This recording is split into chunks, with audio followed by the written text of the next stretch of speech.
দুর্ভাগ্যক্রমে মুসলিম উম্মাহ হিসেবে আমরা নেতিবাচক চিন্তায় আসক্ত হয়ে পড়েছি। আমরা নেতিবাচকতায় এমন আসক্ত যে কাউকে উম্মার জন্য কিছু করতে দেখলে বলি, কি লাভ এসব করে, কোনো কিছুরই পরিবর্তন হবে না। তার কাজে ভালো কিছু দেখার পরিবর্তে আমরা বলি, আরে ভাই এতে কোনো লাভ হবে না, কোনো লাভ হবে না, অমুক অমুক সমস্যাগুলোর তো কোনো সমাধান হয়নি।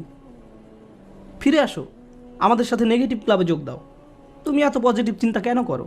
অর্থাৎ কাউকে পজিটিভ দেখলে আমাদের কেমন যেন একটা গা জ্বালা করে।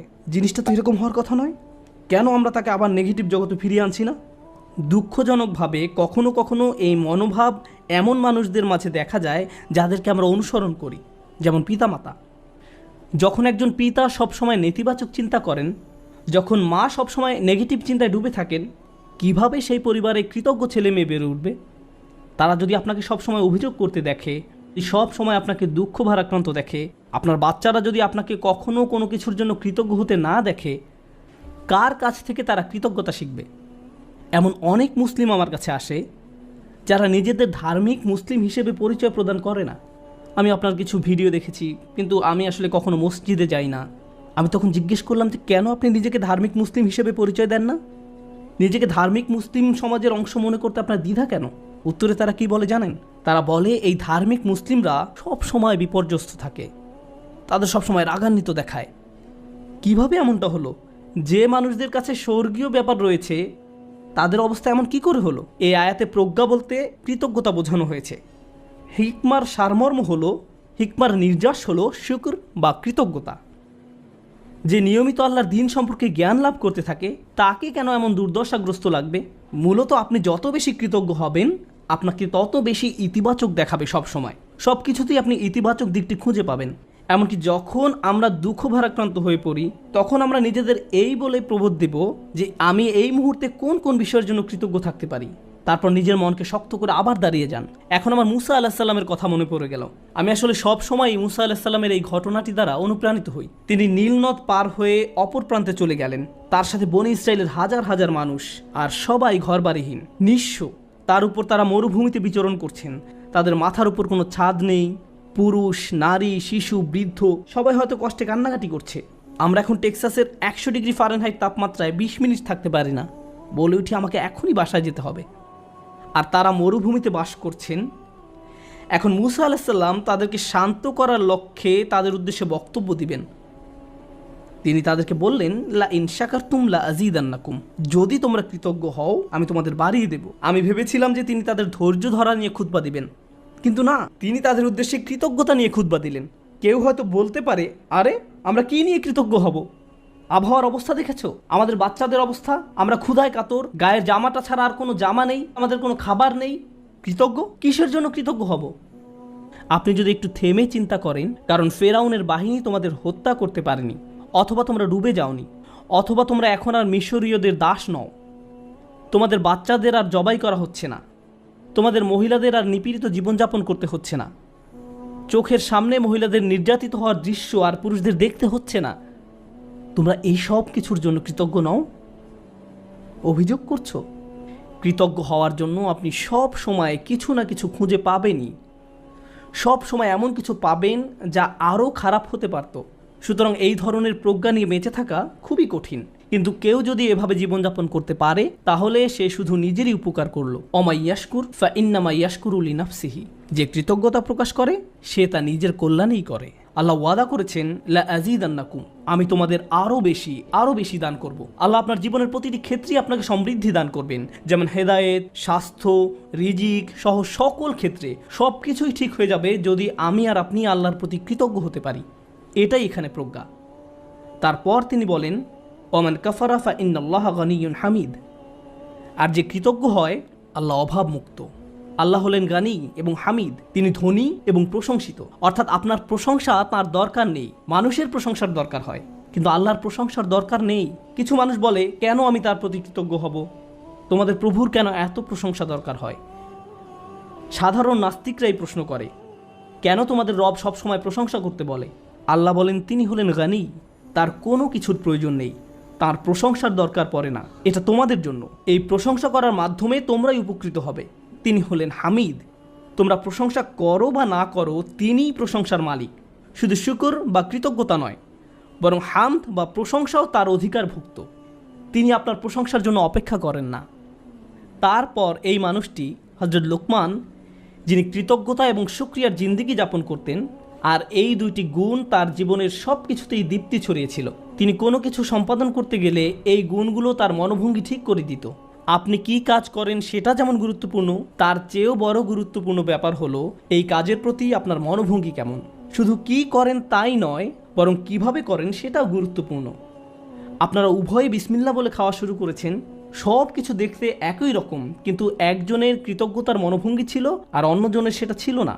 একজন এই দুনিয়া এবং পরকাল উভয় জগতেই লাভবান হবে, অন্যজন হবে না। অন্যজন এই সমস্ত উপকারের দরজা বন্ধ করে রেখেছে, কারণ যে দৃষ্টিভঙ্গিতে সে খেয়েছিল সেটা কৃতজ্ঞতার দৃষ্টিভঙ্গি ছিল না। শুকর শুধু কাজের নাম নয়, এটা মনোভঙ্গিরও নাম। এখন তিনি তার ছেলেকে কি বললেন?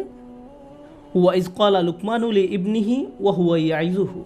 লোকমান যখন উপদেশ দেওয়ার সময় তার ছেলের দিকে ফিরে বললেন, হে আমার ছেলে, আমার প্রিয় সন্তান, লা তুশরিক বিল্লাহ, আল্লাহর সাথে শিরক করো না, আল্লাহর কোনো অংশীদার সাব্যস্ত করো না।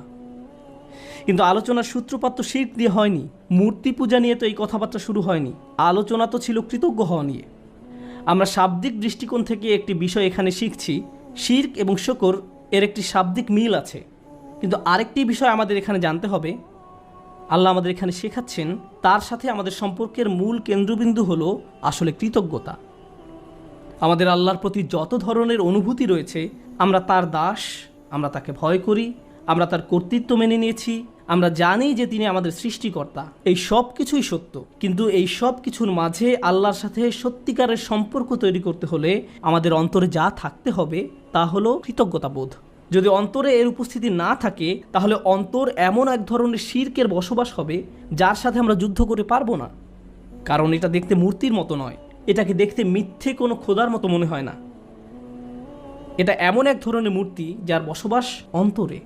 তো তিনি তার সন্তানকে বলেন, আল্লাহর সাথে শিরক করো না, আল্লাহর প্রতি অকৃতজ্ঞ হয়েও না বলার পরিবর্তে তিনি এই কথা বললেন, কারণ তিনি যেহেতু মনে করেন কৃতজ্ঞ হওয়াই আসলে প্রজ্ঞা, আল্লাহর পাশাপাশি কোনো কিছুকে স্থাপন করো না। আমরা এটা কিভাবে বুঝব?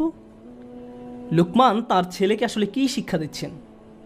প্রসঙ্গত এটা শুধু সন্তানের সাথে পিতার কথোপকথন নয়, বরং এটা এমন যে কারো জন্য হতে পারে যার অধীনে কেউ বাস করে। আপনার জীবনে যদি এমন কেউ থাকে যে আপনার কাছ থেকে প্রজ্ঞার তালাশ করে, বিশেষত আমি বাবাদের উদ্দেশ্যে বলছি, এমনকি এর বাইরেও আপনি হয়তো বড় ভাই, আপনি এমন পজিশনে আছেন যেখানে অন্যরা আপনার অনুসরণ করে, সেক্ষেত্রে আপনার উচিত এই শিক্ষাটি তাদের নিকট পৌঁছে দেয়া। আমি নিজেকে এই প্রশ্নটি করি।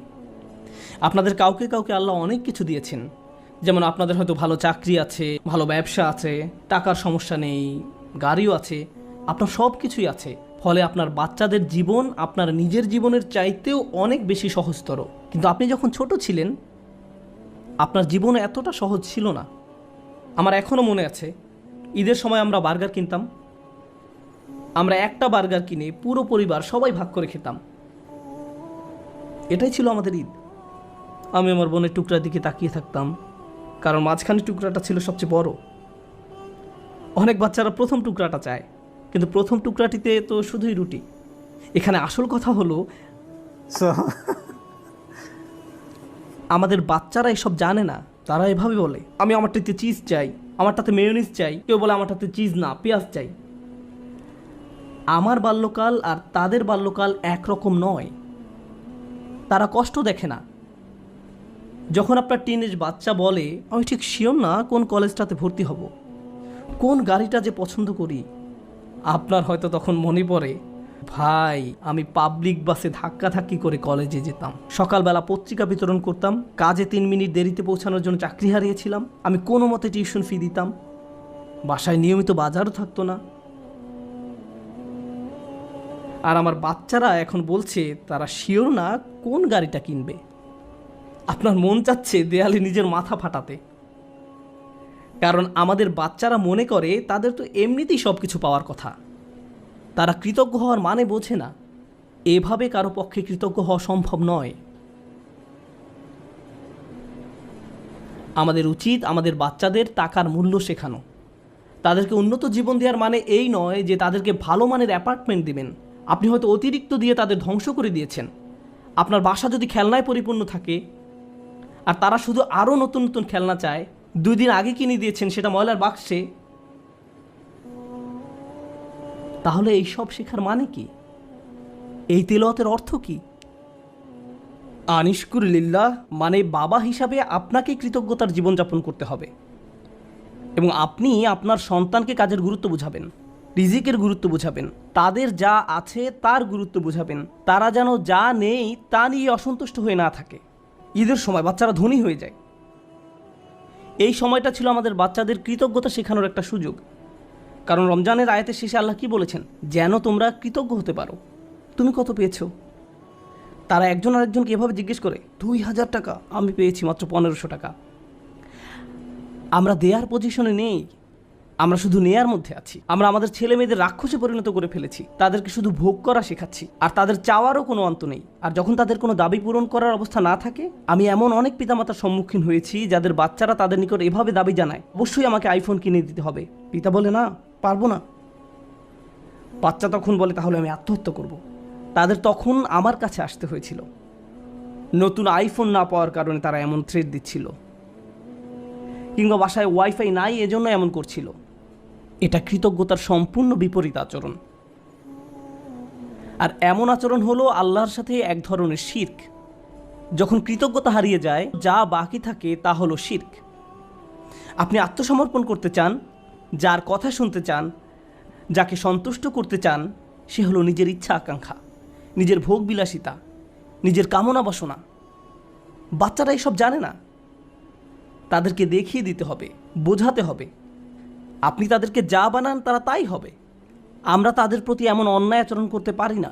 আপনার টাকা আছে বলেই যে তাদের সব দাবি পূরণ করতে হবে এমনটা নয়। অবশ্য বিপরীত অবস্থাও আছে। অনেক পিতামাতা তাদের বাচ্চাদের কিছুই কিনে দেয় না, তারপর তারা এই খুতবা ব্যবহার করে। না, এটা করবেন না। অবতাগি বাইনা যালিকা সাবিলা, মধ্যম পন্থা অবলম্বন